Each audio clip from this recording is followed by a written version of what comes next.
বছরের অন্য সময়গুলোতে রাত 4টার দিকে উঠে আসলে অনেকের পক্ষেই তাহাজ্জুদের সালাত আদায় করা সম্ভব হয়ে ওঠে।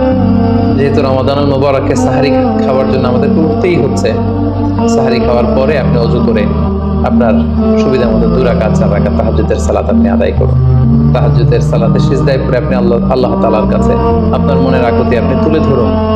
এই মুহূর্তটাতে তাহাজ্জুদের এই সময়টাতে আল্লাহ তাআলা প্রথম আকাশে মনোনিবেশ করে তিনি ডাকতে থাকেন, কার কি লাগবে, কার খাবারের দরকার আমার কাছে চাও, আমি খাবারের ব্যবস্থা করে দেব। কার রিজিকের দরকার, রিজিকের ব্যবস্থা করে দেব।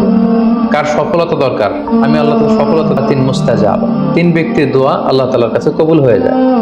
এই দোয়া আল্লাহ কখনো ফিরিয়ে দেন না। এর মধ্যে একটা দোয়া হচ্ছে দাওয়াতুস সাইম, রোজাদারের দোয়া আল্লাহ কখনো ফিরিয়ে দেন না।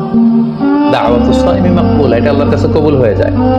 ঠিক ওই মুহূর্তটাতে আল্লাহ তাআলার সফট কর্নার খুব বেশি গ্রো করে, আল্লাহর রহমতের দরিয়ার মধ্যে একটা অভাবনীয় জোশ পড়ে যায়।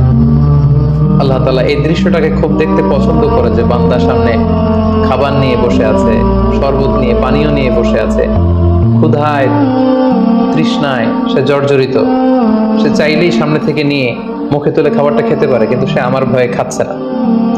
তখন আল্লাহ তাআলা এই দৃশ্যটা দেখতে বড্ড পছন্দ করেন। ঠিক এই মুহূর্তে আপনি যখন বুদ্ধি করে আল্লাহ তাআলার কাছে চাইতে শুরু করবেন, কায়মন বাক্যে চোখের পানি ছেড়ে, আপনি চাইতে দেরি হবে, এই দোয়া আল্লাহ তাআলার কাছে কবুল হতে দেরি হবে।